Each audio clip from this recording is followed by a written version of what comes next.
toman, digamos, este tipo de evidencias eh, para poder, digamos, mostrar cómo opera esto realmente en la práctica, ¿sí?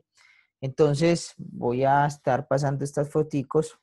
La gran mayoría, o mejor dicho, todas están ubicadas o tomadas en transporte marítimo. Eso tiene su razón de ser. La primera es que la gran mayoría de la carga a nivel internacional se mueve pues por transporte marítimo, ¿cierto? Es el mayor porcentaje, estamos hablando de más del 95% de la carga mundial se mueve por transporte marítimo, ¿cierto? Eh, en segundo lugar, pues porque es donde más siniestros se presentan en cuanto al transporte de mercancías. Es decir, pues un avión cuando se cae se pega muy duro, pero es muy difícil que se caiga. Ocurre menos, entonces hay menos siniestros en este tipo de transportes. Ahora, no solamente los accidentes y los siniestros ocurren cuando la carga está en trayecto, ¿cierto? También hay muchos daños a las mercancías que se producen en los sitios de embarque o de desembarque. Y ahí vamos a ver algunos ejemplos. Y es allí donde los términos de negociación adquieren, digamos, esa relevancia al determinar las responsabilidades, los riesgos y los costos sobre comprador y vendedor, es decir, sobre exportador e importador.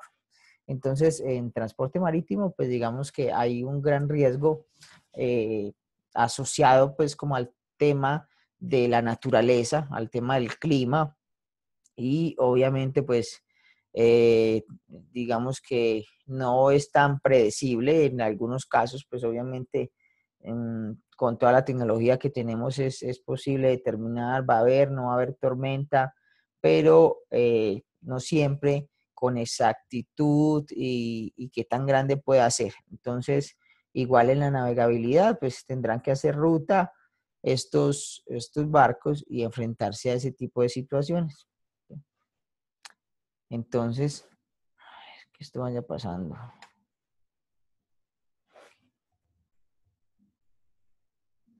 Entonces, ahí irán ustedes observando todas las posibilidades de riesgos que tienen las mercancías en su trayecto, en este caso, pues marítimo. Entonces, los Incoterms están asociados a este tipo de riesgos al determinar entonces de quién es la responsabilidad, si del comprador o del vendedor, y luego la póliza o el seguro que cada uno de estos responsables hayan tomado para cubrir esos riesgos, ¿cierto? No sé, ¿algunos de ustedes trabajan en la rama de seguros? No, profe. Ah, No, bueno, profe. algún No, no. compañero trabaja por ahí. Pero el Una tema, pregunta. ¿Y es muy usual que ocurran esas cosas? eh, Pues, ok. Yo como que no cree que eso pase, pero vea que sí. en transporte marítimo pasa, de hecho, sí ocurre, o sea, no es que sea muy seguido, pero digamos que cuando ocurre puede ser muy fuerte porque un tema de tormenta puede afectar la gran mayoría de mercancías. Eh, Ujú. digamos que, por ejemplo, en el caso de Colombia no es no ocurre tanto porque pues no tenemos esos climas tan fuertes, ¿cierto? Esto es más en alta mar y en algunos países donde el clima es demasiado hostil, como se dice. Y hay rutas marítimas muy complicadas y por eso la importancia también de ciertos canales y de ciertas rutas que se han utilizado, digamos, a lo largo de la historia. Cuando no existía el canal de Panamá, entonces el paso obligado era por el cono sur, por el sur de Chile, Argentina, que se llama el Estrecho de Magallanes. Aún se sigue utilizando, pero con digamos, son más pocos los barcos que lo utilizan, porque además de ser un trayecto muy extenso, porque es darle la vuelta a toda América del Sur, digamos, si vienes de, de África para América o de Europa para Asia, bueno, dar la vuelta por allí sería algo extenso, ¿cierto?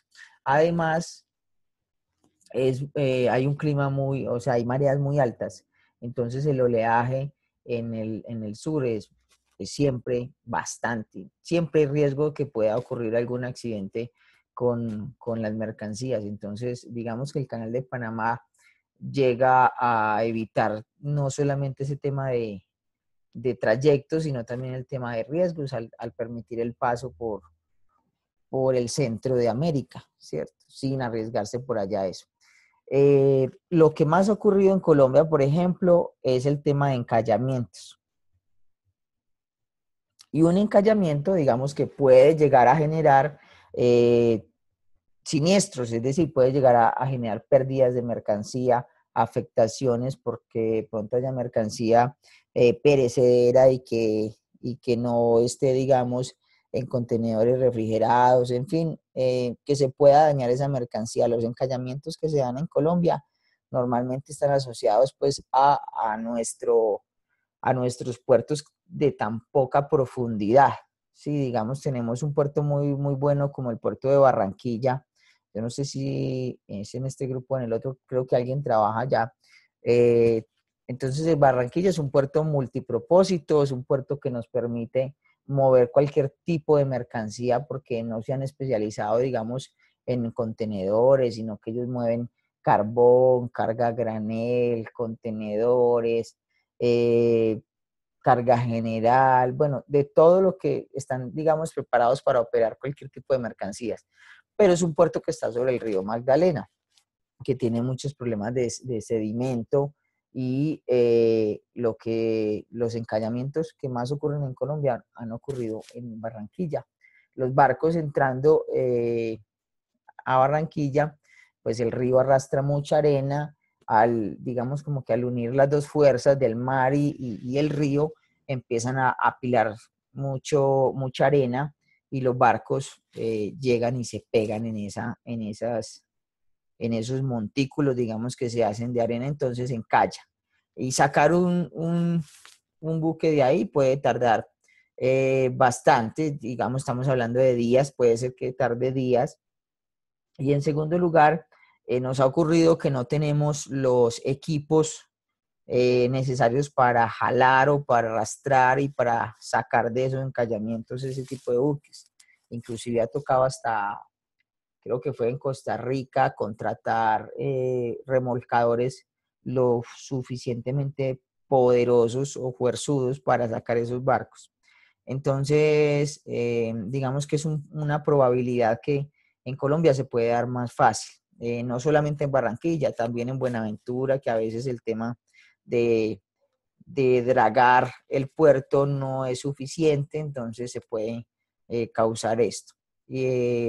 Santa Marta de pronto no tiene ese problema porque Santa Marta pues es el puerto más profundo que tenemos con aguas naturales, sin necesidad de dragar. Pero es una posibilidad que puede ocurrir. Y en el caso pues de transporte mundial, con toda seguridad que eso en algún momento puede ocurrir. El caso es que muchos exportadores, importadores piensan de pronto como en algún momento uno piensa, ¿será que eso sí ocurre? No, a mí no me pasa eso, o eso por esa ruta nunca ha pasado nada, y resulta que puede pasar, ¿cierto? Entonces, ya vamos al tema del seguro. Es un riesgo que está cubierto por mi póliza. Mejor dicho, leímos la letra menuda donde decía qué riesgos cubría y cuáles no. Entonces, hay un riesgo, por ejemplo, específicamente que se llama golpe de ola. Sí, el golpe de ola, entonces es cuando ocurre este tipo de tormentas y una ola le pega a los contenedores y alguno de ellos pues cae al mar, ¿cierto? ¿Quién se va, digamos, a detener a recoger ese contenedor? Nadie. Ni el capitán seguramente va a hacer algo por recoger eso en medio de esa tormenta. Entonces es una mercancía que ya, digamos, sufrió el riesgo, ya no riesgo, ya se convirtió en un problema y veríamos si la mercancía está asegurada. Y segundo, ¿quién debía asegurarla? ¿Era el comprador o el vendedor? depende del término de negociación que se estuviera manejando en ese proceso de compraventa internacional, ¿cierto? Durante el proceso de cargue o descargue también ocurren incidentes por, digamos, errores a veces humanos, a veces errores mecánicos de los aparatos, de las grúas con que se está haciendo la operación y pueden causar daños no solamente a la mercancía que se esté cargando, sino a otras que de hecho pues ni tengan inconveniente, o mejor dicho, no tenían ni relación con ese proceso de carga, pero al maniobrar algo mal se puede dañar otro tipo de mercancías. Voy a ir pasando las foticos y en algunas me voy a detener. Digamos, esta, por ejemplo, es una maniobra con este equipo que está en la parte inferior derecha, ¿cierto? Que es muy difícil, digamos, de mantener estabilizado por una grúa, y al elevarlo le pegó a los demás contenedores que están allí, ¿cierto? Ya estaban, digamos, cargados, alistaditos ahí, pero el movimiento de la otra máquina afectó esos contenedores. Bueno, hay que mirar si la mercancía quedó afectada, dañada, si está pues asegurada. Obviamente, ustedes se preguntarán, pero bueno, si hay culpa de alguien, tiene que responder, claro. Para eso están esas aseguradoras y esos ajustadores, esos investigadores que envían allí, para determinar entonces responsabilidades. En ese sentido, pues los operadores de puerto, los mismos puertos o las mismas sociedades portuarias tienen sus pólizas. Profe, ¿Sí? pero a esto hacen, ¿pagan un 100% o simplemente después de un análisis que se haga? Porque me imagino que es como si mandaran un perito a revisar y mirar qué fue lo que pasó y todo eso, más o menos pues, Sí, me imagino que es así. sí. Entonces, según la información que él dé, o sea, la información que él arroje de acuerdo a lo que vio, ¿se paga un 100% o un porcentaje al total de la mercancía que se perdió? Depende de la póliza que tú hayas contratado, ¿cierto? Ah, ya. Normalmente las pólizas no cubren el 100%. Ah, ya, ya. Gracias, ¿Cierto? profe. Normalmente la póliza que yo contrato, pues me dirá, cubre hasta un 80%, pero pueden haber pólizas que cubran un 100%. Lo que pasa es que son mucho más costosas. Entonces el que las toma, pues dice, yo la pago, no importa, costosa, pero que me cubra en caso de que haya un accidente, se dañe la mercancía, pues me la cubra al 100%. Pero normalmente no hay encubrimiento al 100%, eh, y ya define uno pues qué tipo de póliza tomar dependiendo del riesgo que yo piensa pueda tener mi mercancía, ¿cierto? Entonces, habrán rutas, por ejemplo, que ya están analizadas donde es probable que hayan tormentas, ¿cierto? Entonces yo ahí ya sé que hay más probabilidad de un riesgo, ¿sí? Lo ideal sería tomar una póliza pues que me cubra ciertos riesgos. ¿Y quién la debe tomar? Entonces ya lo determina el término de negociación. Entonces, si yo hablo de FOB, de exportar o de vender bajo los términos de negociación FOB, significa que yo voy a entregar la mercancía aquí, en el puerto, cargada en el buque. FOB obliga al vendedor a entregar la mercancía listica en el buque, cargada ya, ¿cierto? Significa entonces que cubre con los costos y los riesgos hasta que le entregó ahí, hasta que el buque, mejor dicho, zarpó. Entonces, digamos, en esta operación, que es una operación, digamos, de cargue, hay un error o lo que haya sucedido, pues aquí que pudo ser el maquinista, pues el operador de grúa, en fin, que operó mal y jaló la grúa pórtico antes de soltar bien el contenedor, entonces, claro, se lo trajo. Y con él los que estaban debajo, porque hay, digamos, un una amarre ahí entre los contenedores, entonces se llevó los otros. En ese caso, Profe, entonces, el vendedor debería responder por esta mercancía, ¿cierto? O sea que el Correcto. vendedor, el exportador, tendría que tener asegurada la mercancía en caso de que haya un daño. Digamos que es mi primera responsabilidad. Ahí se buscarán y para eso se encargarán las aseguradoras de mandar sus peritos a ver quién tuvo la culpa como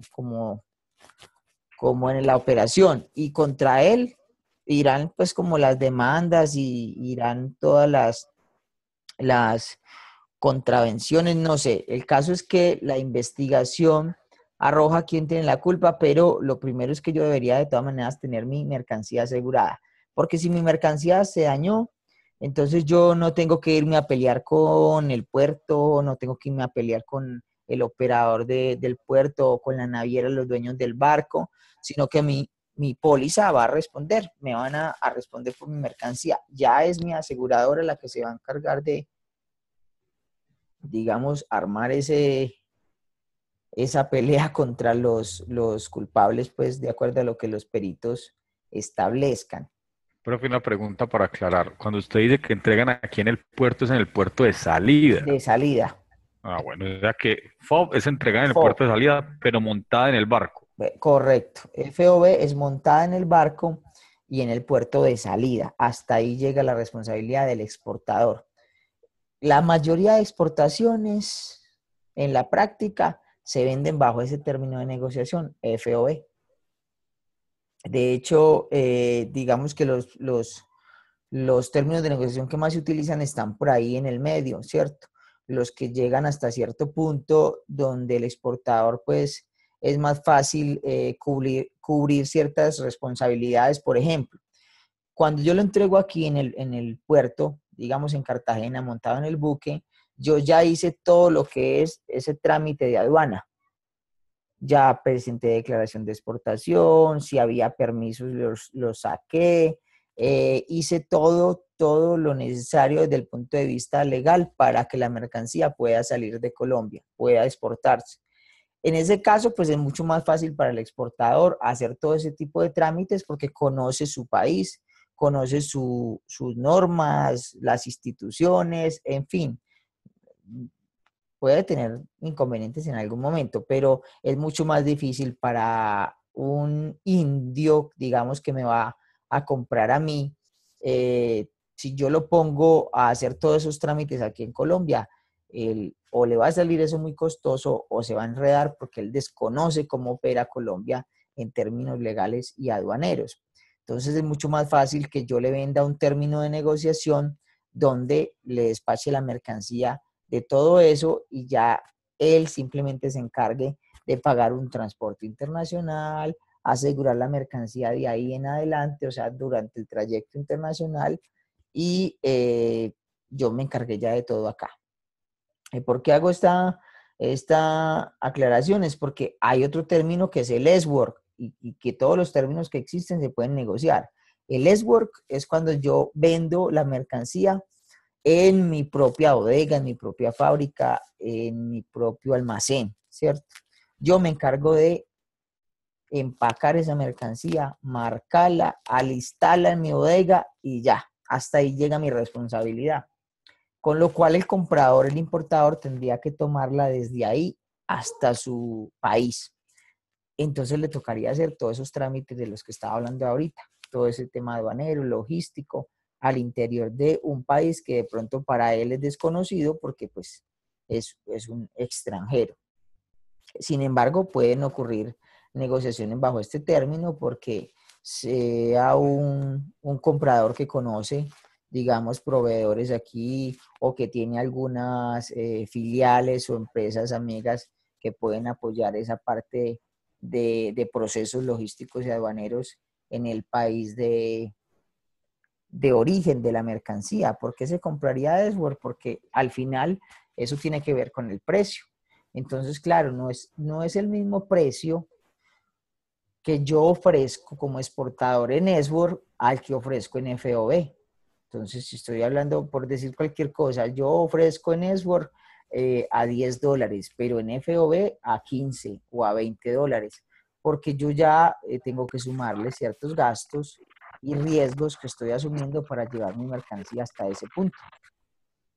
Profe, Entonces, pregunto. sí, claro. Nosotros vamos a ver en este módulo toda esa terminología aduanera, que la gente de aduana, pues, uno ve como que hay una cadena muy grande. Sí. ¿Eso lo vamos a conocer en este módulo o no alcanzamos a verlo? En el objeto 4 vamos a tener, digamos, como más acercamiento a esa parte de procedimiento de operaciones, pues, de exportación y de importación, en donde quienes intervienen, digamos, en ese proceso, sí, en el objeto 4 vamos Ah, ok. de pronto lo que no vamos a acercarnos mucho es, pues, a la parte documental, porque ya es un tema más de detalle y extenso, pero al menos sí que sepan qué documento soporte debe tener un proceso de exportación e importación, no a diligenciar pues como tal una declaración de exportación, que es un tema bastante extenso, ¿cierto? Pero sí vamos a saber que hay unas empresas que se encargan de esa parte como operativa y en el sistema, ¿cierto? Ok. Bueno, entonces ahí, digamos que yo entregaría en un FOB, ahí puede ocurrir de pronto un siniestro y ahí la responsabilidad sería del vendedor, ¿sí? Él tendría que ser el que deba tener, digamos, asegurada la mercancía para que no ocurra, para que no pierda la mercancía, por decirlo. Es decir, si yo en el momento de cargue se dañó la mercancía, yo a mi comprador, perdón, que probablemente ya me pagó anticipado, tendré que responderle. No le puedo decir, no, es que ya no le voy a hacer entrega porque se dañó la mercancía y entonces ya tenemos que partir pérdidas, por ejemplo. No, ahí la responsabilidad es del vendedor y pues tendrá que o devolver el dinero o hacer otro despacho, ¿cierto? Cubrir el pedido.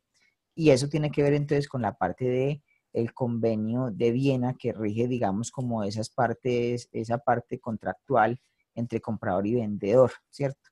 Y los términos de negociación hacen parte, pues, como de toda esa norma, de alguna manera llamarlo así, legislación internacional para determinar ese tipo de obligaciones, de responsabilidades en los procesos de importación y exportación. Profe, una pregunta.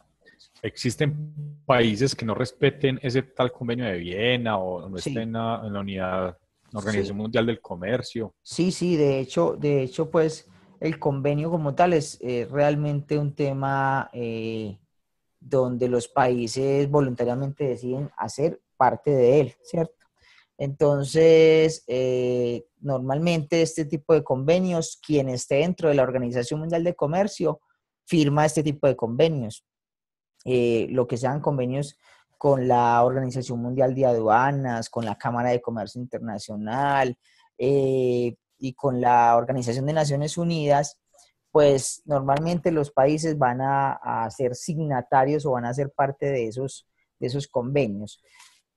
Pero no todos los países del mundo hacen parte pues como de este tipo de convenios, ¿cierto? Entonces, eh, Corea del Norte, por ejemplo, que está tan aislado de todo este tema de comercio mundial, no hace parte de esos convenios. O sea, que hacer negocios con ese tipo de países como que es muy peligroso. Es muy peligroso, ¿cierto? Ya es muy riesgoso porque al menos no habría unas condiciones claras dentro de una legislación internacional que pueda, digamos, entrar a dirimir alguna disputa que exista en algún contrato. Entonces es más riesgoso. Esto es, digamos, es otro ángulo de la foto en donde se ve un poco más el daño que pudo causar, digamos, la operación de esa grúa. Esa grúa, aunque está un poquito viejita, es una grúa pórtico, que son las grúas que más se utilizan para el cargue y descargue de contenedores en los puertos.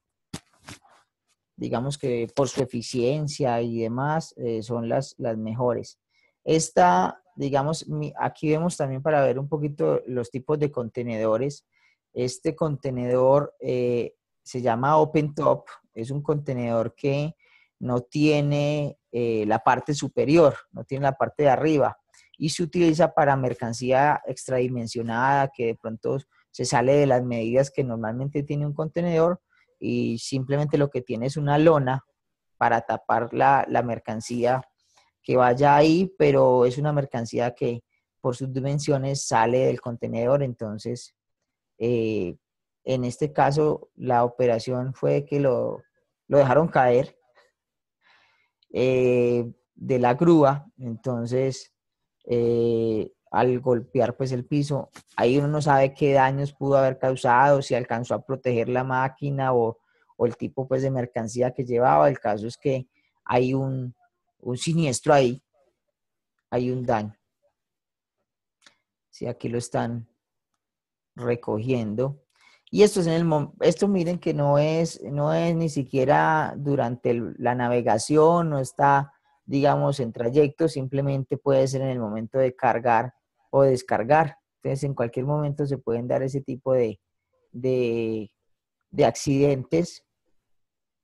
Esto, pues, mover este aparatico con esa grúa no es fácil. Miren que hasta con lazos, pero ¿quién va a detener, digamos, un vaivén de una máquina tan grande, de un equipo tan grande? Es muy difícil. Ay, me volví. Entonces, lo que ocurre ahí es que al moverlo, pues va a pegarle a otros que están por allí.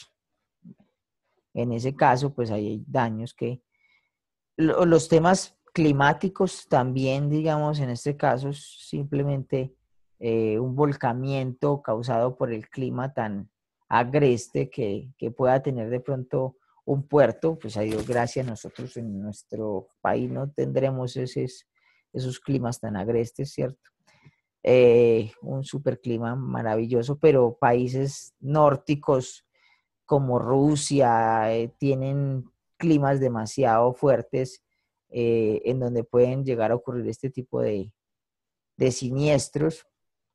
Y bueno, ahí la mercancía que esté, pues va a tener sus efectos, ¿cierto? Y pues no sé, quería acomodarse un chapuzón ahí, a ver qué tan fría o caliente estaba el agua. Bueno, aquí voy a pasar esto rapidito. Este también, digamos, es un volcamiento, pero es un buque pequeñito, pues, que se da en el puerto.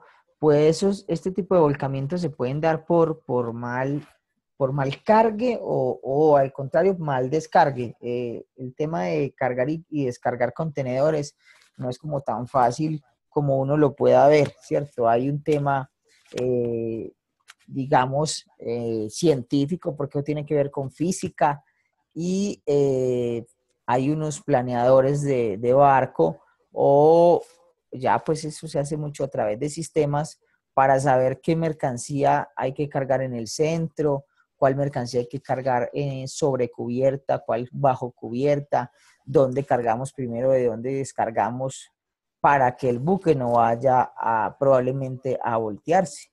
Entonces, desde el sistema se hace como una ubicación de todos esos lugares específicos donde va a ir los contenedores. Entonces se sabe que la mercancía que es peligrosa, va sobre cubierta porque pues está más, digamos, todo eso que es inflamable. Si se lleva bajo cubierta, el calor, las temperaturas pueden hacer que las bodegas se incendien, entonces eso tiene que ir sobre cubierta. No se puede cargar mucho a los lados, pero tampoco al centro porque el barco se va a desestabilizar. Bueno, hay una cantidad de condiciones que esta gente tiene en cuenta para hacerlo y cuando no se hace bien puede ocurrir un tema de eso, un volcamiento. Esto hace parte de una echazón. Una echazón, ahora veíamos pues como el tema de tormentas y decía un capitán no se va a detener a recoger un contenedor, pero lo que sí puede hacer un capitán por derecho marítimo internacional es salvaguardar, digamos, lo general sobre lo particular. ¿A qué me refiero? si existe la posibilidad de que un barco se va a hundir con todo y su mercancía, pero se puede salvar tirando, echando parte de esa mercancía al mar, entonces él lo puede hacer.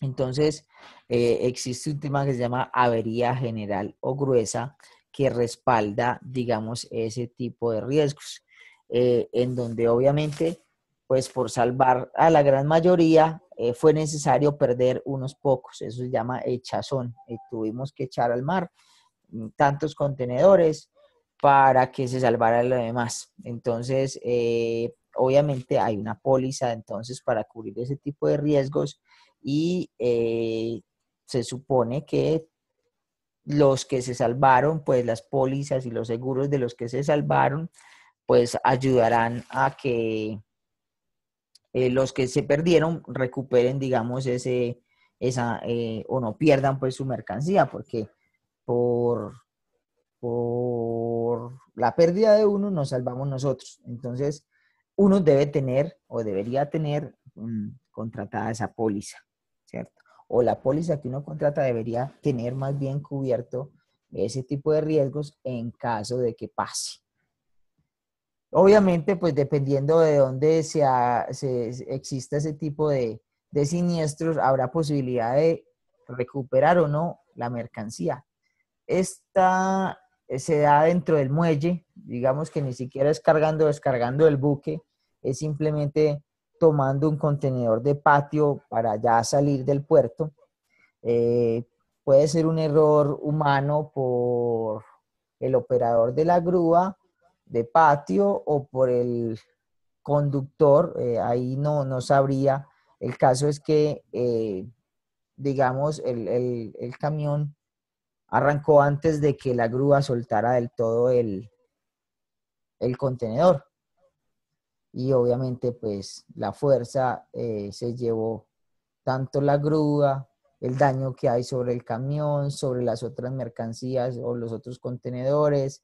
Entonces, la cosa se vuelve como complicadita en temas de responsabilidades allí.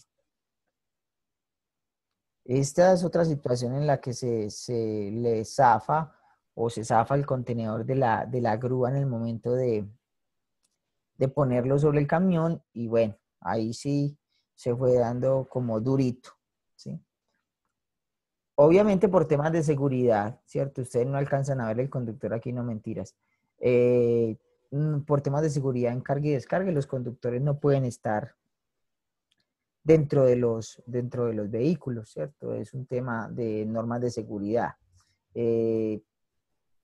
Porque puede ocurrir en cualquier momento este tipo de situaciones y pues ya serían no solamente pérdidas materiales, sino humanas y hasta ahí sí. Ahora que hablábamos de encallamiento, este es un encallamiento.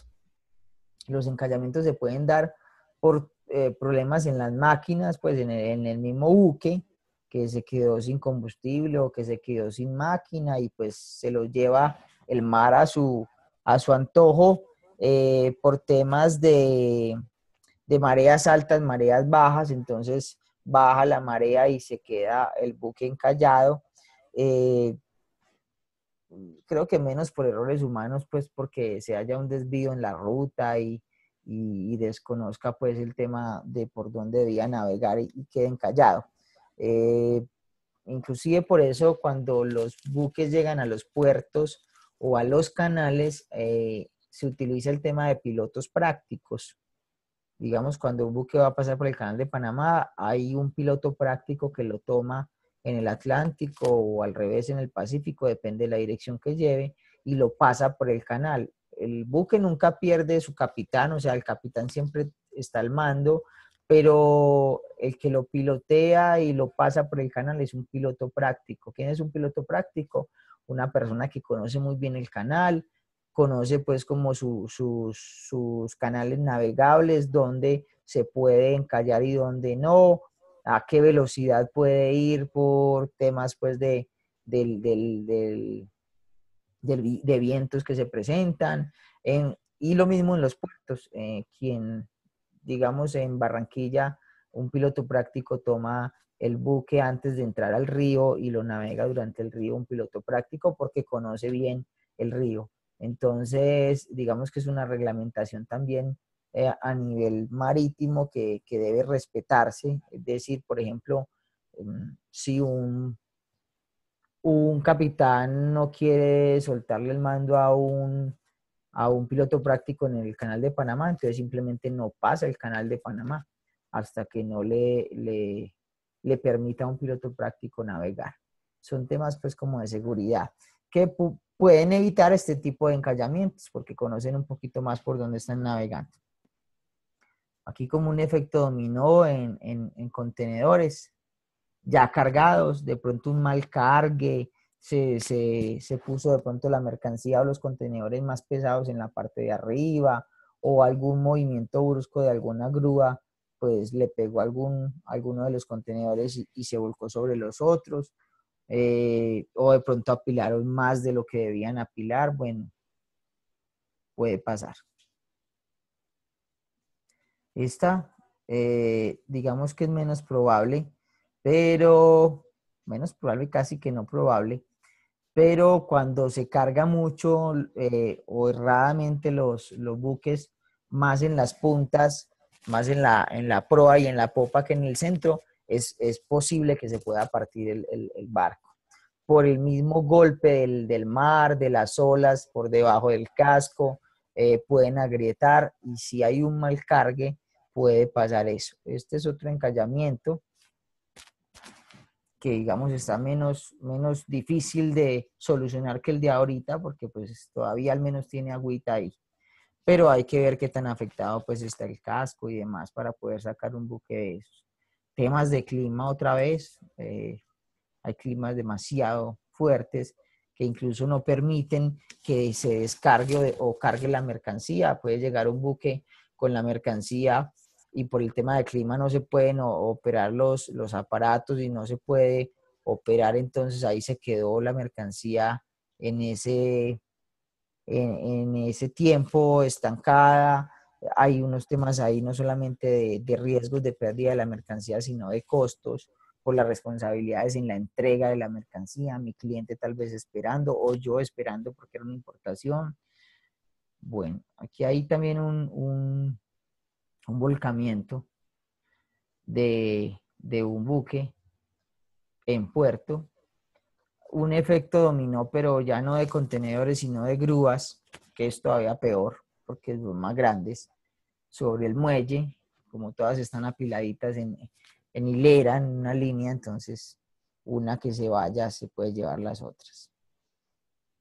En fin, ahí terminan como las foticos y muchos de esos casos pueden ocurrir, no es que sean, pues como ahorita preguntaba, creo que fue Claudia, no sé, es que eso puede ocurrir muy seguido, de pronto no tan seguido, pero lo que sí es cierto es que puede ocurrir, o mejor dicho, que ya ha ocurrido y que ya hay evidencias de que eso puede ocurrir. Entonces, ¿quién debía tener la responsabilidad o debía tener asegurada la mercancía? Ahí entonces está el tema de los términos de negociación.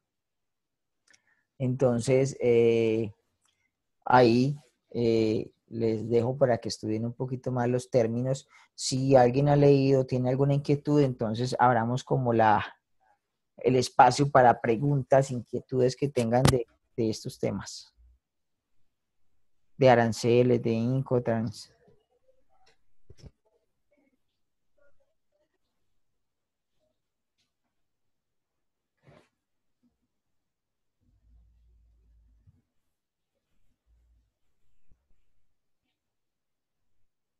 Bueno, miren, esta diapositiva, digamos que nos divide un poco lo de los términos de negociación en 4 grupos y la roja, o mejor dicho, la parte de la tortica que está roja, sería el término de negociación que menos responsabilidades tiene para un exportador y contrariamente sería el término que más responsabilidades tendría para el comprador, para el importador.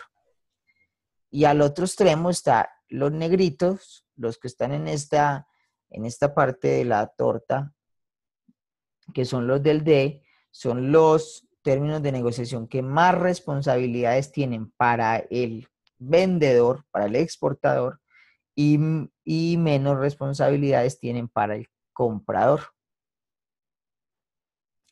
Con lo cual, los que están en F y C son los que están como en la mitad o los que distribuyen de manera más equitativa los riesgos y los costos en una operación de comercio internacional. Por lo tanto, en la práctica son los más utilizados.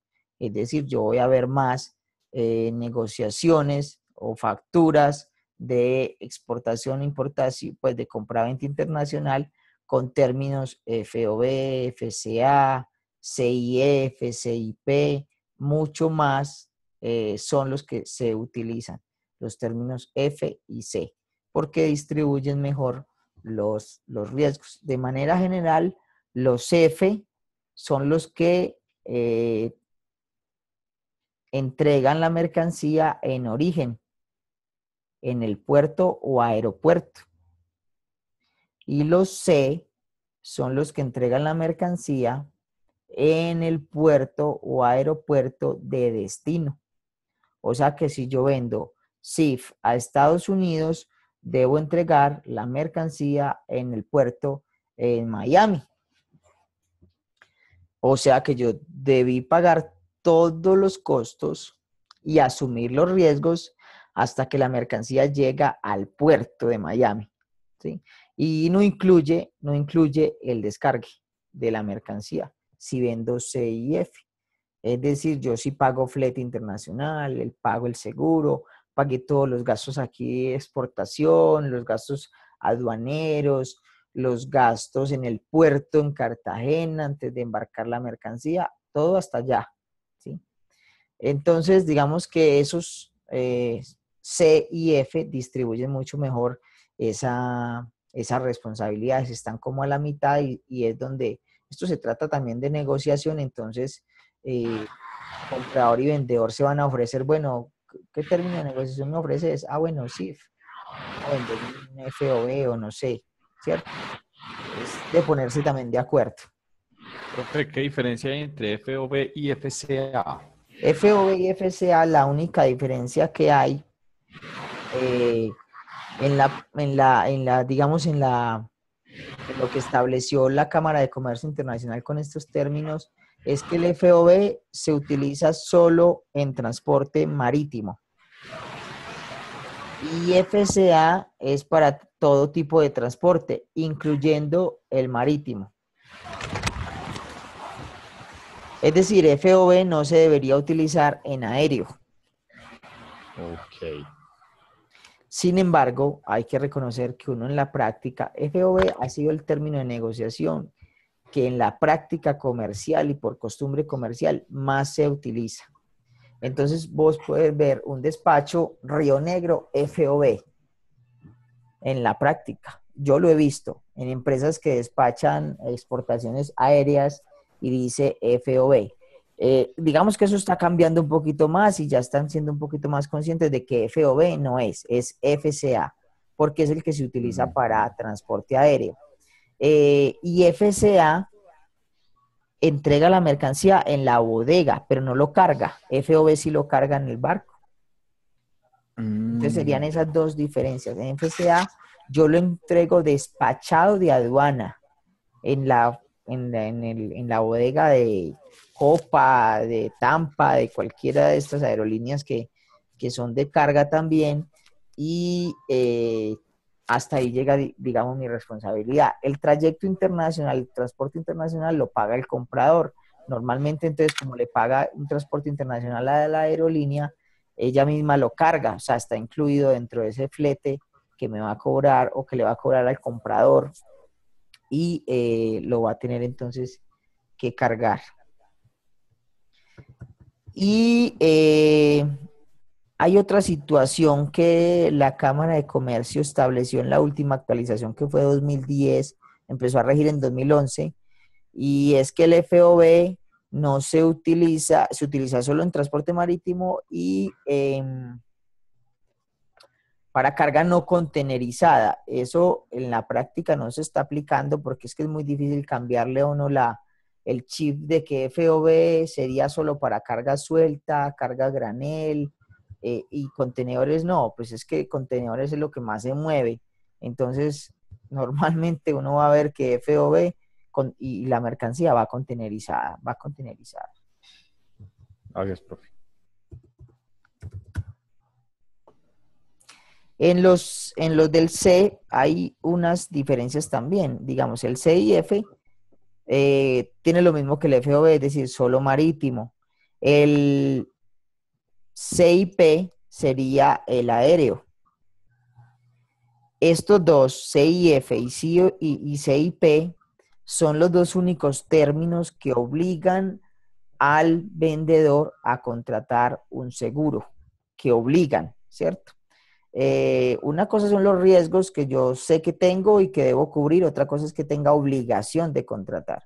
Entonces, cuando yo vendo CIF,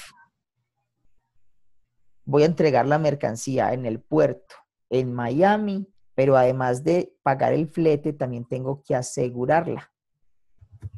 Lo mismo que el CIP, la voy a entregar en un aeropuerto en destino, pagando los fletes, pero además también asegurándola. Entonces son los dos únicos que desde la norma obligan a contratar un seguro al vendedor. En los otros no hay obligaciones, cada quien tiene sus riesgos y los asumirá o no. Y el CPT y el CFR, ¿cierto? No tienen seguro, no contratan seguro, o sea, no están obligados, solamente pagan el tema de el transporte, el flete, pero no el seguro. O sea que ahí el vendedor está asumiendo el costo porque paga el transporte, pero no está asumiendo el riesgo. El riesgo tendría que asumirlo el comprador, o sea que la póliza debe estar contratada por el comprador. Normalmente esto se llega a un acuerdo entre comprador y vendedor y bueno, está bien que es el comprador dice, es mi responsabilidad asegurar la mercancía, pero vos vas a pagar también el flete. Normalmente una agencia de carga te va a ofrecer también el seguro, entonces contrata todo completo que yo te voy a reconocer eso, digamos, pues en el valor, ¿cierto? Entonces, Una en este pregunta. caso, pues sería mejor que de una vez en la factura no diga CFR, sino CIF. Ok. Tengo una pregunta. Esto que usted menciona es para, digamos, negociaciones grandes. O sea, ventas de bastantes cantidades. O también rige cuando uno compra, por ejemplo, ropa en Estados Unidos o por AliExpress, que uno manda a importar cosas. ¿También aplica Ocurre. eso, no? Esa modalidad de importación de tráfico postal y envíos urgentes que funciona a través de los courier, podríamos decir que esa modalidad es un término de negociación, aunque no se evidencie, digamos, en una factura o en la guía aérea, podríamos decir que es una DDP, porque cuando normalmente compra uno por ahí, le entregan a uno en la casa. Ya. ¿Cierto? Usted paga y a usted le llega la mercancía a su casa normalmente Sí, sí, sí, sí, sí. ¿cierto? A una dirección que usted dio. Eh, Eso es un DDP, por ejemplo, porque el vendedor se encargó de llevarle la mercancía a usted hasta su casa. Eso es un DDP. ¿Quién pagó fletes? Y obviamente, pues normalmente aseguran esa mercancía. Lo pagó usted en el precio del producto, pero usted no se encargó de eso. El que despachó eh, contrató todo eso para llevárselo hasta su casa. Bueno, tocando de tema, profe, ¿dónde está el negocio? Por ejemplo, en ese AliExpress. Y usted ve cosas a $1, $2 y que el envío es gratis. Yo Pues, no sé, yo creería que el negocio ahí de pronto es temas de volumen, ¿cierto? Porque no solamente están, pues vendiéndome el mío, sino que están, digamos, acumulando una gran cantidad de compras en cierto término de tiempo y cuando las aerolíneas tienen negocios de volúmenes altos, pues dan tarifas mucho más baratas. O sea, no es lo mismo que yo vaya a contratar un flete con 100 kilos a que lo contrate con 500 kilos. Ya. Entonces, el valor por kilogramo en 100 kilos va a ser, no sé, $3, pero el valor por kilogramo en 500 va a ser 0.5, ¿sí? Entonces, El costo unitario disminuye. exacto, como un tema de economía de escala. Puede ser eso, o sea, no podría asegurar cuál es el negocio ahí, pues, específicamente, Sí, sí. pero sí sé que en temas de volúmenes se pueden conseguir tarifas y fletes demasiado baratos. Ok, gracias. Bueno, ¿qué otras inquietudes, qué otras dudas tenemos? O hablamos del trabajo de aplicación. Ah, bueno, es que ya van en las 9. Sí, ya. ¿Cómo van? ¿Qué dudas han tenido con el trabajo de aplicación? Profe, yo, con el tema de salarios que no lo he podido encontrar, ¿usted me puede decir más o menos en qué página las puedo buscar? Salarios.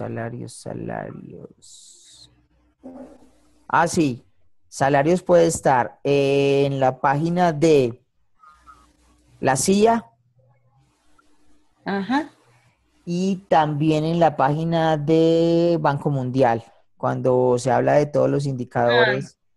porque en esa la busqué mucho y ahí fue Y donde no la no la encontré. encontraste. No, en esa no. Y has buscado en la página de la CIA. ¿Algún compañero ya lo ha encontrado? ¿Y dónde lo encontró? Yo no recuerdo, yo creo que en Banco Mundial, espere, yo miro por aquí. Yo no sé si, espera, si algo, espera, hubo mi compañera, no me acuerdo.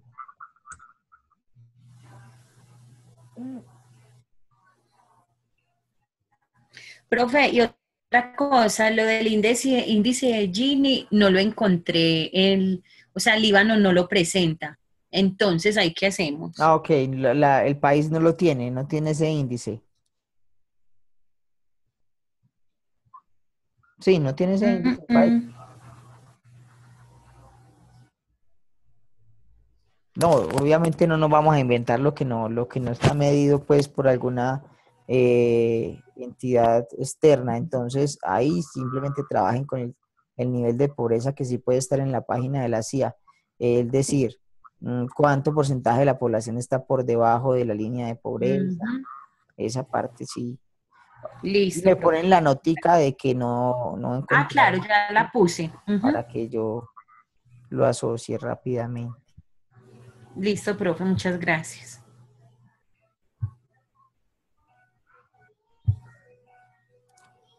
Bueno, aquí en esta última parte que no la habíamos tocado, mientras van surgiendo de pronto algunas inquietudes, dudas que tengan, la parte de inversión extranjera va a estar trabajada toda con relación a Colombia, pero, es decir, inversión extranjera directa por origen en Colombia.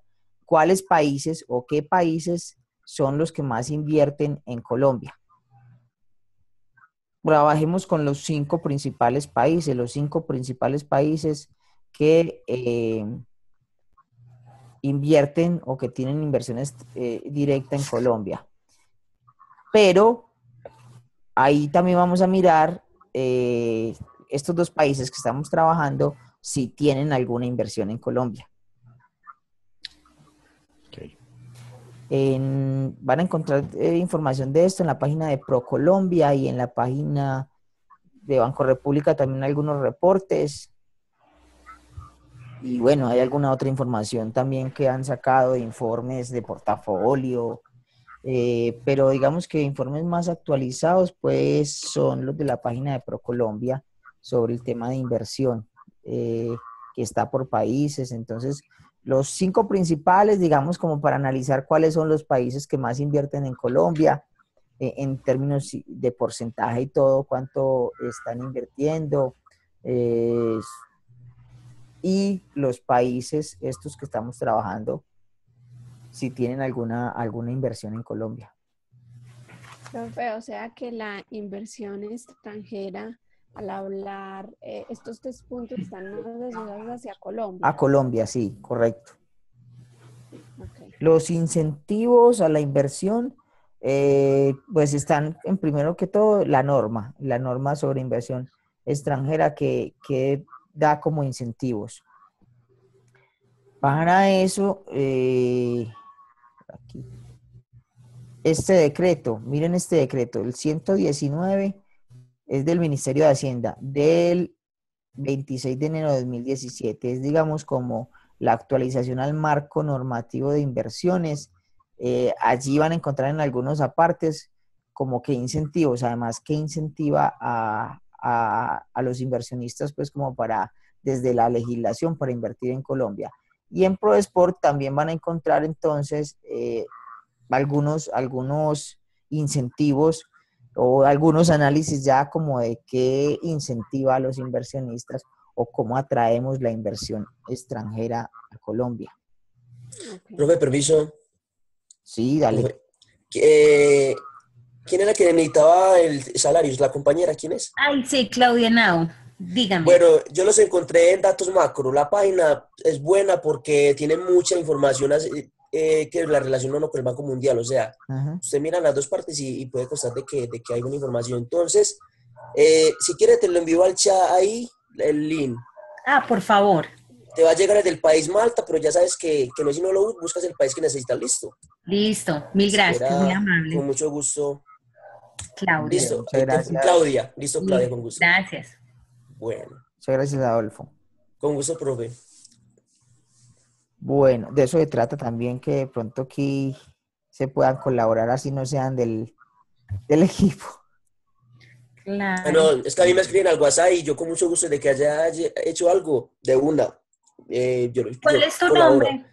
Adolfo, yo tengo mi Listo. WhatsApp en la presentación y con mucho gusto yo de que tenga algo, pues yo lo comparto, listo. Muchas gracias, Adolfo. Bueno, entonces Listo. sí, claro, lo de la inversión, todo relacionado con Colombia.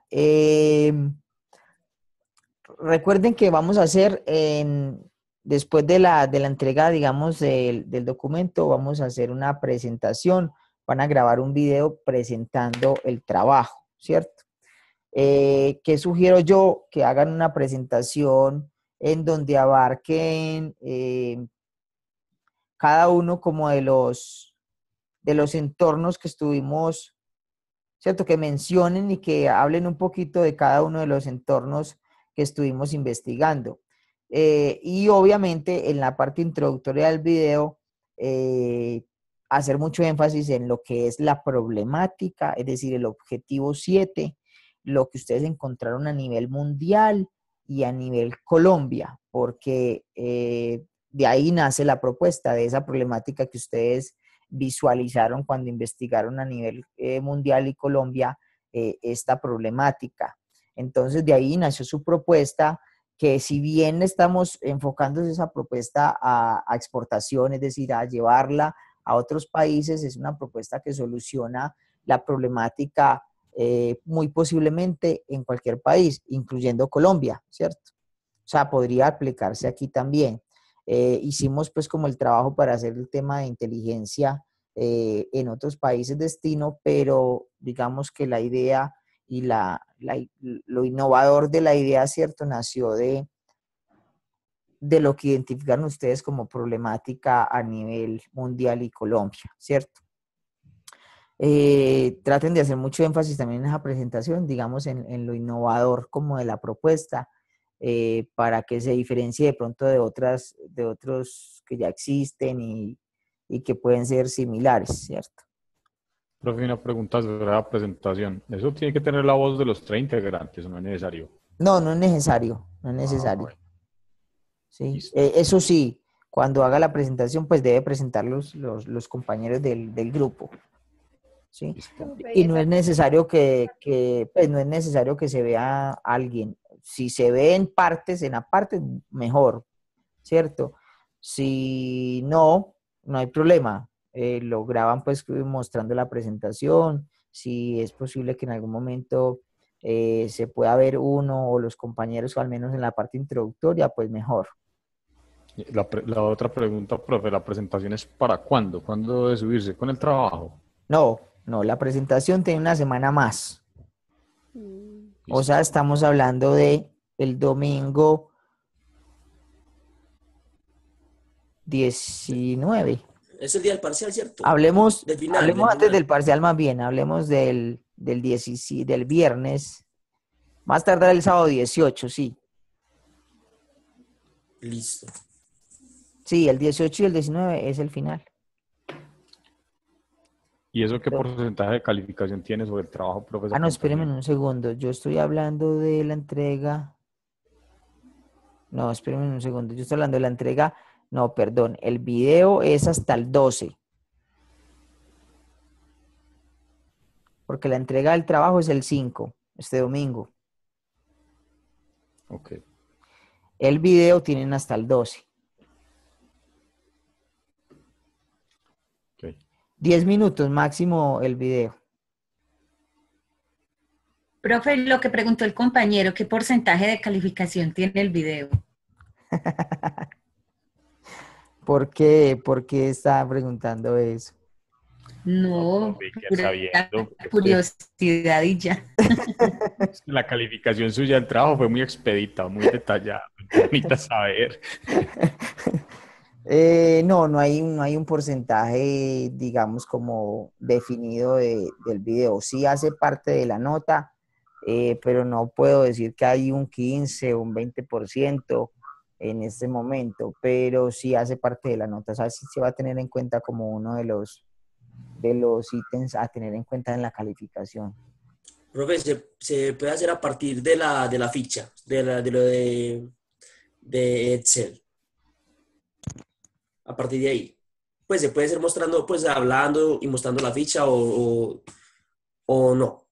No, mejor, bueno, no, mejor una presentación que tome resumen de esa ficha, ¿cierto? Ojalá gráficos y datos, ¿cierto? Estadísticas que hablen de lo que investigaron ustedes, del impacto inicialmente pues del impacto del problema y luego de lo que investigaron ustedes, ¿cierto? En cada uno de esos. Ya. Ya. Eso creo que es. Y que termine, digamos, en una conclusión, pues en la selección del país. Pero fue una cosa que veo que no lo hemos hecho, pero me imagino que lo vamos a hacer hoy es hablar de ese sistema de matriz para ley del país. Sí, sí, bueno. correcto. El que me están viendo en mi pantalla, ¿cierto? Sí, señor. Bueno, esta matriz, digamos que podría, si ustedes van al libro, nosotros ahí la página 460 del libro, hay dos herramientas que proponen para calificar o comparar países cuando estamos haciendo una investigación, una inteligencia de mercados. Una es la herramienta de retículas que podríamos decir es muy similar, casi que igual a esta matriz que tenemos aquí, que ya se la voy a explicar. La otra es se me olvidó el nombre. Es una matriz se me olvidó el nombre. En donde digamos, es más diferente porque es como si yo estuviera haciendo un DOFA, en donde tengo 4 cuadrículas y la que tengo en la parte superior derecha es la mejor, la que tengo en la parte inferior izquierda es la peor, la que menos oportunidades tiene y más amenazas tiene. Entonces, yo voy a ubicar los países, cuando trabajo varios países, en cada una de esas cuadrículas, y eso me va a indicar entonces cuáles son los países con más potencial para definir. Pero antes de llevar eso allá, es porque yo he mirado las variables y le he asignado también porcentajes o más bien calificaciones a esas variables para poder ir ubicando esos países. Entonces, digamos que la matriz que tenemos aquí es muy parecido al tema de retículas que propone el libro, y es tener una cantidad de variables que aquí las reducimos porque no estamos evaluando variable por variable. La herramienta de retículas sí exige y sí define evaluar variable por variable. Aquí resumimos más un poco la matriz, pero deben tener en cuenta esas variables. Es decir, yo me voy a entorno económico, a entorno de mercado. Tengo aquí 1, 2, 3, 4, 5, 6, 7 variables, o mejor dicho, 7 grupos de variables que voy a evaluar, porque en el entorno cultural hay valga la redundancia, hay varias variables. Entonces yo ya los agrupé en entorno cultural. Luego, ¿qué voy a hacer? Yo le voy a asignar un porcentaje de participación a cada una de esas variables. ¿Cómo asigno ese porcentaje de participación? De acuerdo con la importancia que yo determine tiene el entorno de mercado, el entorno cultural, el entorno político, el entorno económico, el entorno tecnológico. Es decir, si para ustedes es mucho más importante el entorno político y legal, entonces yo le voy a poner a ese entorno 25%. Acá le voy a poner 10, a este le voy a poner 10, ahí llevo 45, a este le voy a poner 15, ahí llevo 60, a este le voy a poner otro 15, a este otro 15, y a este le voy a poner, ¿cuánto me faltó? 10. Profesor, No le alcanzó, profe. no le Ahí alcanzó. me alcanzó. 100. Entonces eso me da un 100%, pero pues la idea es que no me vayan a poner este porcentaje así como a dedo, pues, sino que ustedes hagan un análisis desde su propuesta, qué es más importante en cuanto a la evaluación, en cuanto a la potencialidad, a las posibilidades de entrar con mi propuesta en un mercado externo, ¿cierto? Sea cual sea el país. No nos concentremos aquí todavía, cuando le hablo de la participación, en el país destino, ¿sí? Sino, ¿qué sería más importante en mi evaluación? O sea, mi decisión de entrar con un producto o con una propuesta de estas a un mercado depende más de lo que evalúe en el entorno político y legal o en el económico, cuál tiene mayor peso. Y ya, de acuerdo a eso, entonces voy a ir a evaluar el país 1 y el país 2. Entonces, ¿qué encontrar en el entorno de mercado del país 1? Que no, o sea, no está muy bueno. Hay muchas propuestas parecidas a la mía. Ya se ha hecho pues como bastante con ese tema de la energía sostenible. Hay mucha competencia. Para mí ese entorno de mercado, yo lo voy a calificar en 3, pero este sí lo voy a calificar en 5 porque tiene una gran problemática y no hay muchas propuestas o muchas soluciones. Puede ser un análisis, ¿cierto?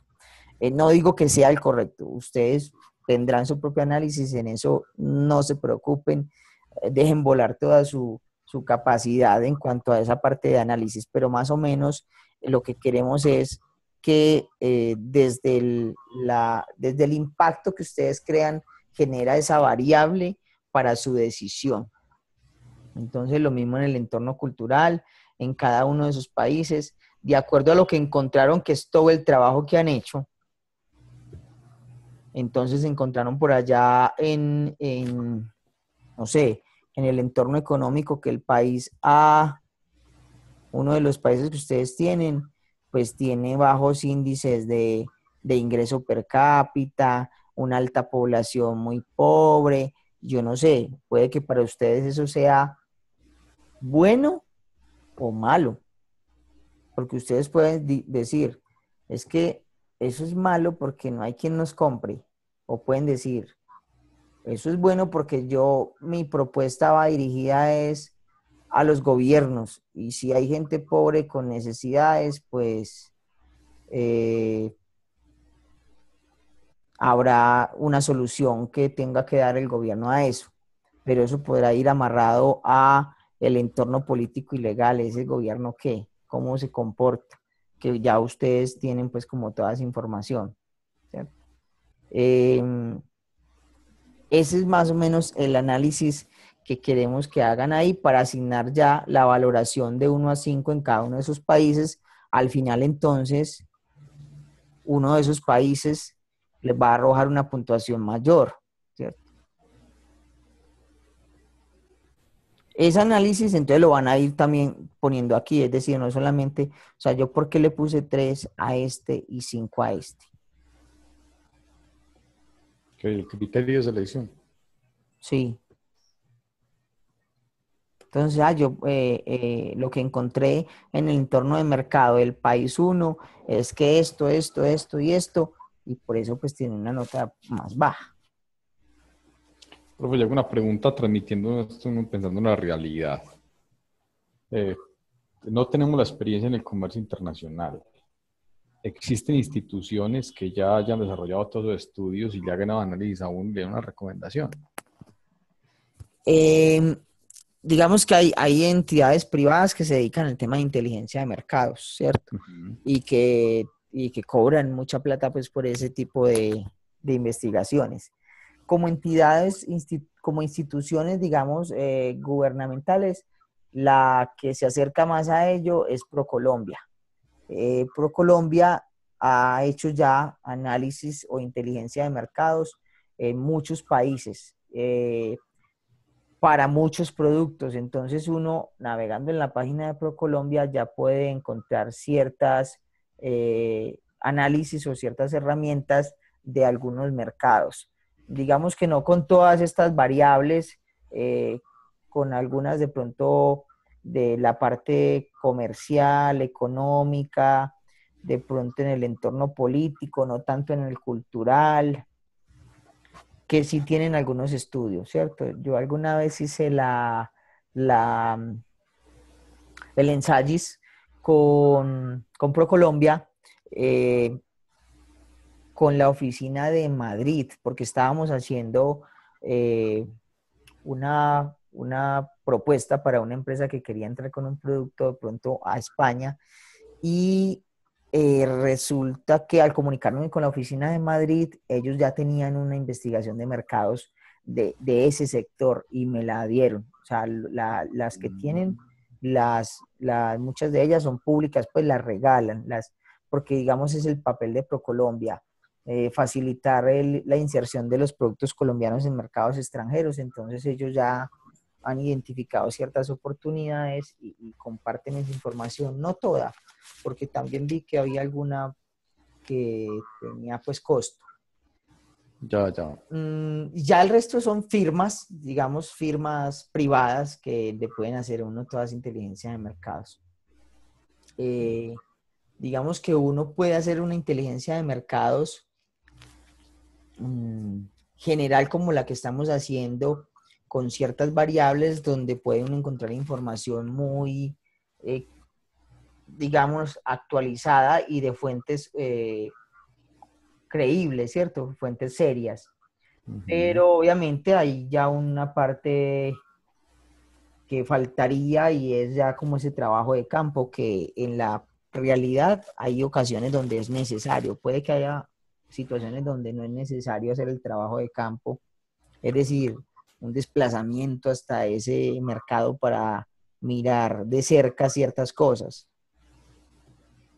En lo general de una inteligencia de mercados, pues no sería necesario ir a hacer el trabajo de campo. Pero cuando ya contrata una firma privada, ellos sí pueden hacer ese trabajo. Obviamente, pues es muy costoso. Ya.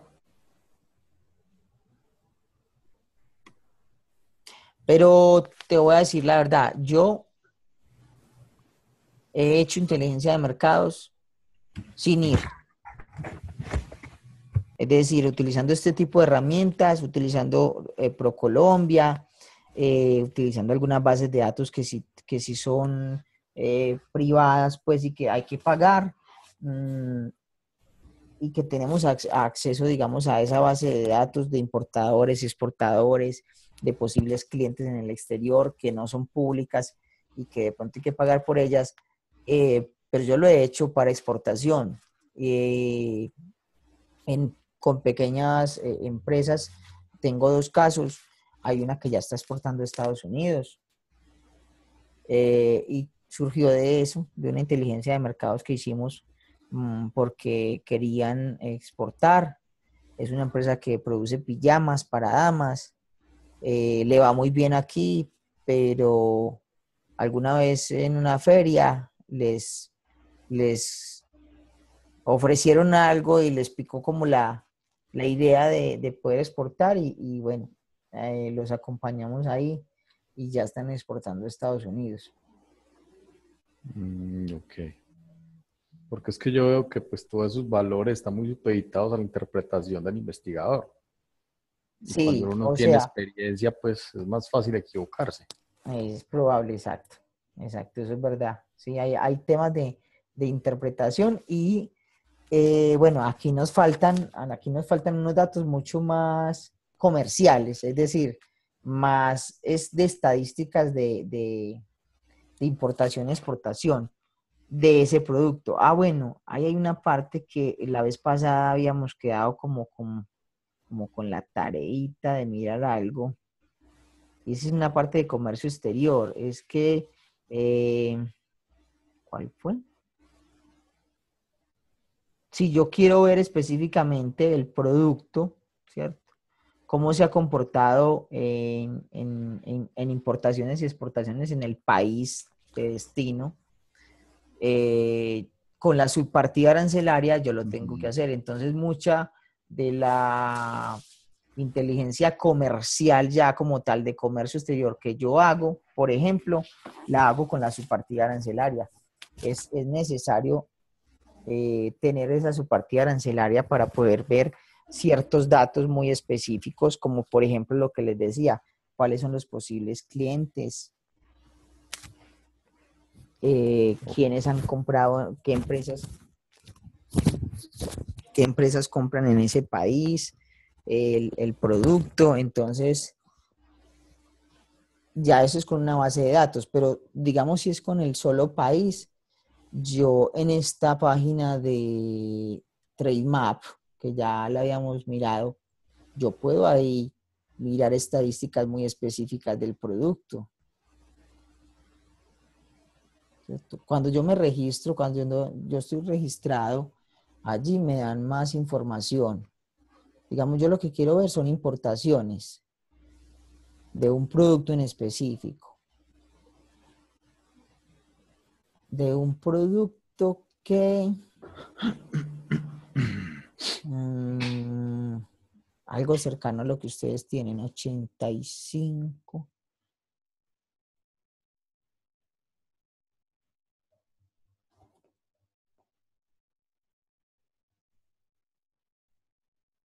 Bueno, estos equipos eléctricos, que es más o menos cercano a lo que ustedes tienen. Si yo quiero ver de ese producto en específico, en algún país específico, importaciones, entonces yo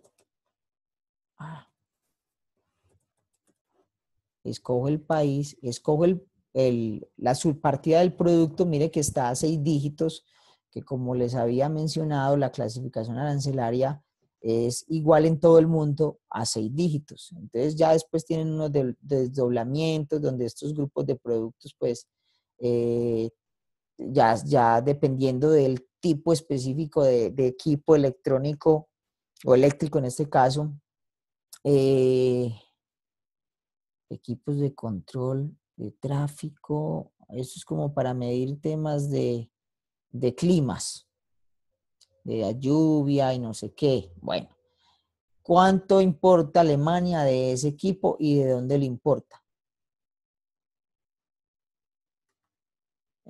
Yo lo quiero ver con, no, con todos.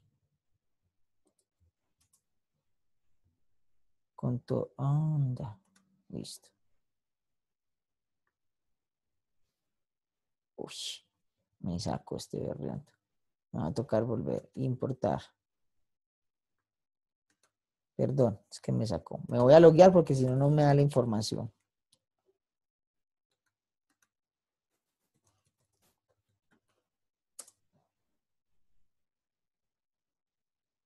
Ahora sí, importaciones. Un producto en específico que era 8530. Aparatos eléctricos de señalización, seguridad, control de mando para vías. Bueno, ya, cojamos cualquiera de esos. Ah, no, pero un momentico.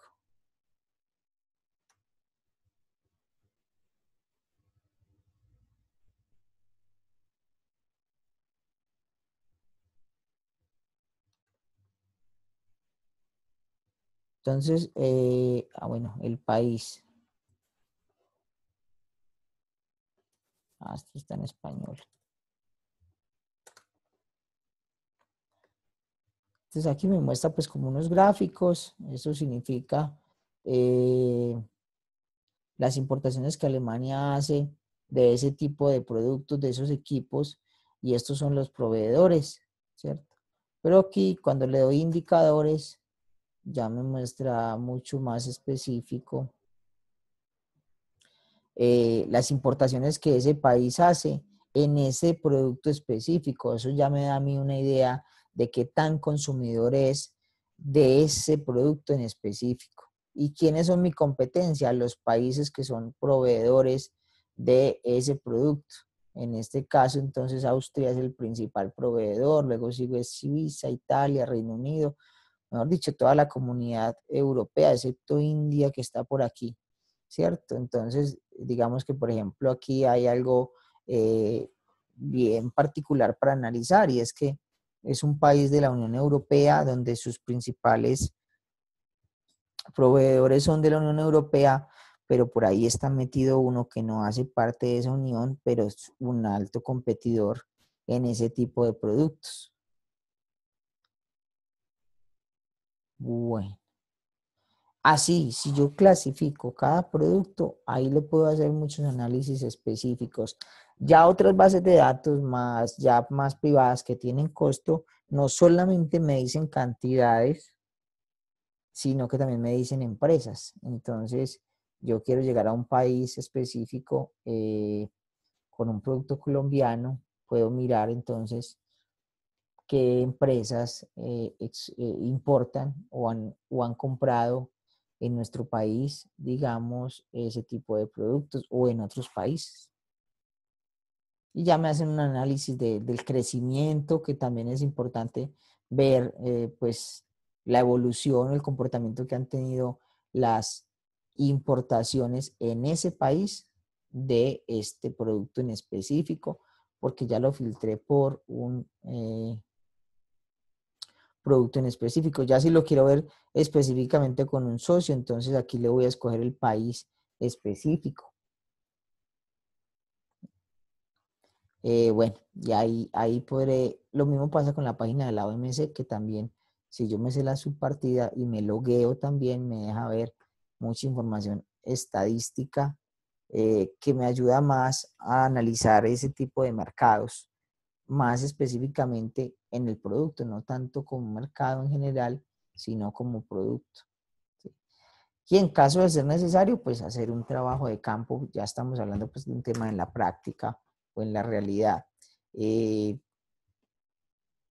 Depende del mercado, ¿cierto? Depende del mercado. Nosotros normalmente tenemos pues como mercados que son ya muy conocidos por los productos colombianos, independientes si son el mismo producto del mismo sector mío, pero por ejemplo, si yo voy a analizar un mercado como Estados Unidos, ya hay mucha información en estas bases de datos estadística de productos similares al mío, de otros productos, porque pues es un mercado que ya conoce mucho los productos colombianos. Entonces no se hace tan necesario, por ejemplo, un trabajo de campo, ¿sí? pero sí es un país poco conocido para las exportaciones colombianas, sí es más necesario un trabajo de campo, que en algunos casos lo hace ProColombia, lo ha hecho ProColombia, porque ProColombia tiene unas oficinas a nivel internacional en ciertos países donde ellos están para eso, para prestarle como ese soporte, hacer algunas investigaciones para identificar mercados para nuestros productos y ya nos ayudan, digamos, en el tema de establecer reuniones, ruedas de negocio con interesados o con posibles clientes para mi producto. De eso se encargan esas oficinas a nivel mundial, que ya tenemos muchas. Yo las he probado con información así a través de correo electrónico y con lo que les decía ahora, investigación de mercados que me enviaron y muy buena, muy completa para cierto producto, cierto sector en específico que alguna vez necesité. Alguna vez acompañamos una empresa exportadora de arepas, también compró Colombia, que le estaba dando como el apoyo y la formación. Y a través de ProColombia participamos en una feria internacional en Miami.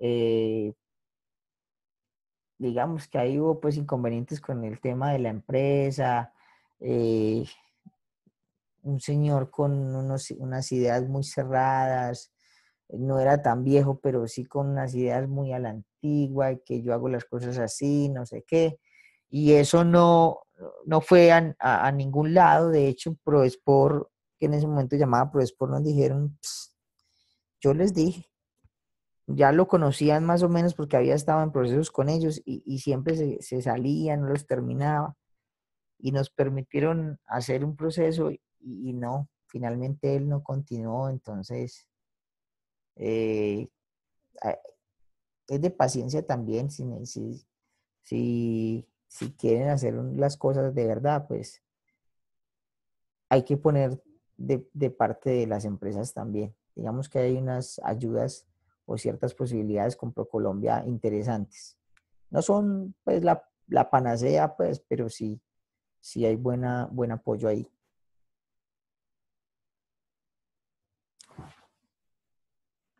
Preguntas, inquietudes, ¿se me durmieron o qué? No, profe, lo estamos No, escuchando. estamos despiertos, profe. Entonces, bueno, ¿qué otra cosa yo les quería especificar de acá? No, sí, la parte de selección ya es eso. Y finalmente, pues unas conclusiones del trabajo.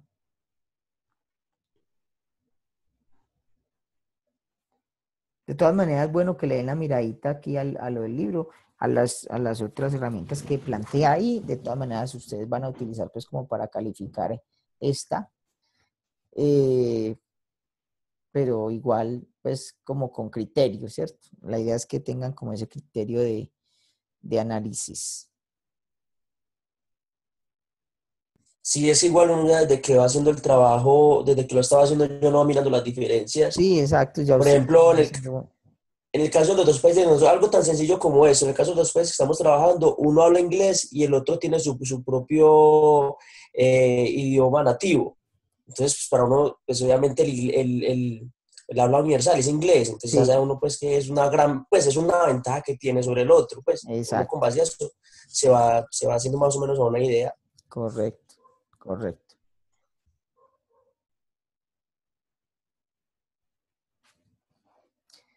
Bueno, que se me escapa con respecto a esto, creo que no más. Bueno, el tema de los sectores también es importante que ustedes identifiquen cuáles sectores son los que más atraen inversión y lo relacionen de pronto con la idea, la propuesta que ustedes tienen. Si, por ejemplo, está dentro de ese sector, que estoy casi seguro que sí, porque mucha de la inversión extranjera en Colombia viene para el sector energético, hidrocarburos, ¿sí? Entonces, estaría dentro de ese sector que ustedes están trabajando en la propuesta de solución a la problemática, porque es generación de energía, en la mayoría de los casos, no todos.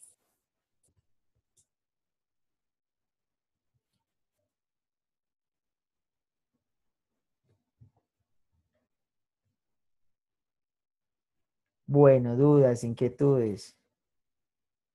No, profe, esté pendiente del correo por si algo lo escribimos. No, yo estoy pendiente, sí, igual del foro o del correo. Sí. Pues a mi modo de ver, lo más grueso del trabajo ya lo hicimos, ¿cierto? Yo diría que sí. Yo La diría que primera entrega es como la más ya grande. esta última parte está más suave. Obviamente tienen que dedicarle un tiempito, un trabajito al análisis, ¿cierto? A la valoración de esas variables, a la asignación de ese porcentaje, a la calificación para que no sea como tan ahí por encima, sino que realmente pues haya una calificación más analizada. Es cierto que pueda estar, digamos, sesgada por su propio análisis, pero eso se puede dar, ¿cierto? Porque usted es el que conoce su trabajo, el que está interpretando la variable con respecto a su propuesta o a su producto, ¿cierto? Porque puede que para alguien sea más importante el entorno cultural por el tipo de propuesta que está haciendo, pero para otros más el económico porque la propuesta es diferente, ¿cierto? Entonces ahí sí van a haber Profe, un diferencias. tema. Ahí disculpar pues con la calificación. El tema usted pide que mejoremos la primera entrega en lo que dice la rúbrica, ¿cierto? Sí. Lo que usted en la rúbrica nos señaló, tan tan. Y eso va a ser determinante en la calificación de la segunda entrega. Ok. No, determinante no, determinante no. Sí tomado en cuenta, pero determinante no porque ya esa etapa, digamos, tiene otras variables, ¿cierto? Pero determinante no. No, bueno. Listo, perfecto.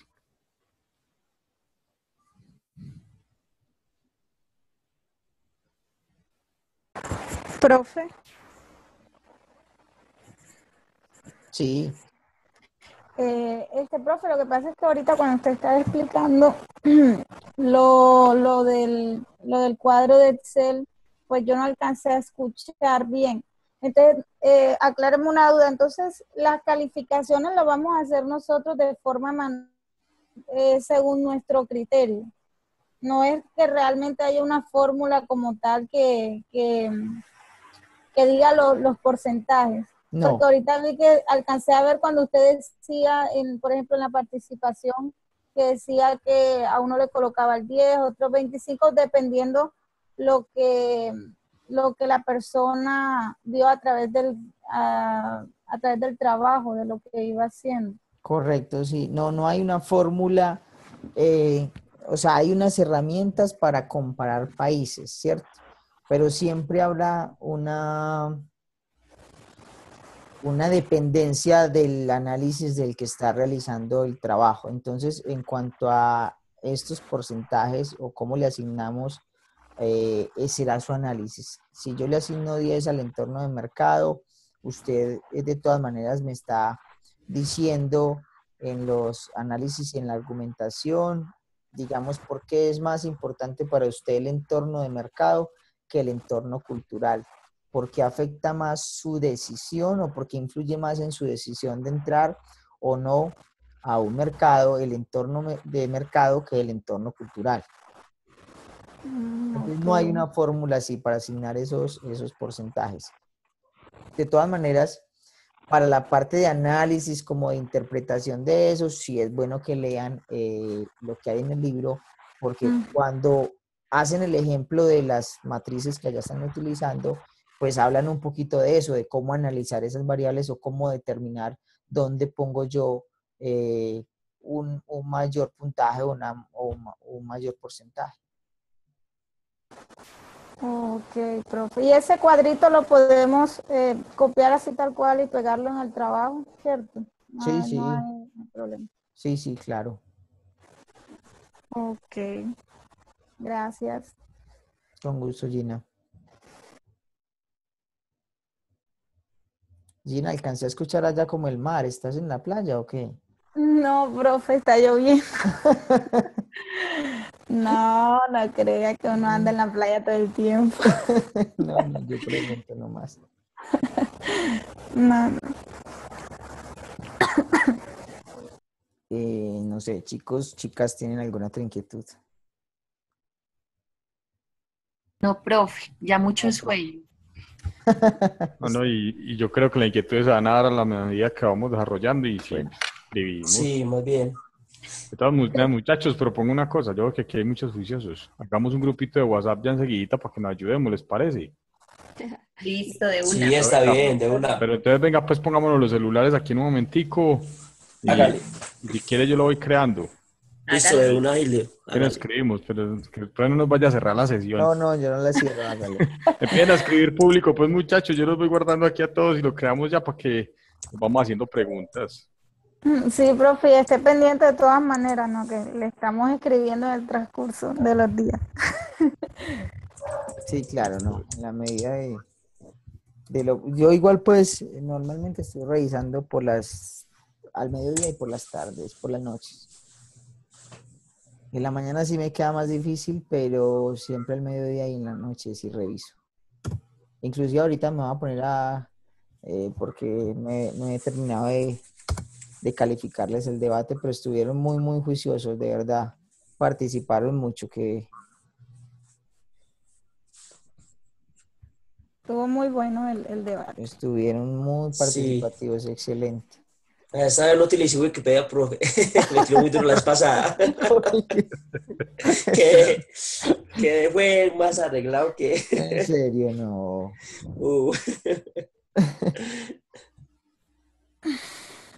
Entonces va Erika y va Adolfo. Ah, Sandra también, ya la vi por allí. Adolfo. Listo, aquí lo estoy guardando. Sandra.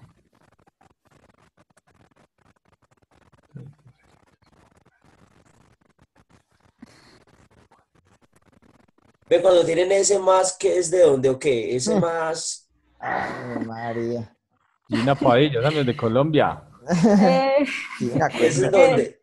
En Ah, Aruba. Aruba. Ah, con razón. Uy. El más uno de Estados Unidos. El más uno. Ah, ya. Sí, ese es el indicador de país. En Colombia el 57. Correcto. Pero Sí, entonces, anótalo igual con el más, o sea, tal cual como te lo coloqué para que pueda salir. ve, Ah, entonces cuando dice, cuando es más uno, pero es más uno y se coloca el número seguido como un espacio. no, más uno y escribís y él te lo guarda completico. Sí, Ah, sí, ya. Ah, Sí, ya, ya. te lo guarda ahí. Ya tenemos de ir a pasear a Aruba, Ah, con bueno. razón el profe preguntó. Excelente, mejor dicho. Ya calladita hasta que ya tocó. ya le dije, hagan teletransportación. Ah, Ustedes no. diciendo que quieren venir para acá y yo que quiero ir para allá. Uy, Sí. uy. Ay, sí, Sí, sí, sí. Extrañas Barranquilla. sí, sí, mucho, bastante, definitivamente. Pues sí. No, pasear es muy bueno, pero ya vivir fuera del país, no sé, ahí sí puede ser más durito. Sí, eso es lo que yo les digo a las personas, ¿no? Cuando uno va de paseo, de turista, pues es más rico. Pero ya cuando uno está de pronto mucho tiempo sin ver a la familia, ¿cierto? Entonces creo que la parte más complicada es esa. Y eso que uno ahora tiene las herramientas de las videollamadas y esas cosas, pero Ah, de todas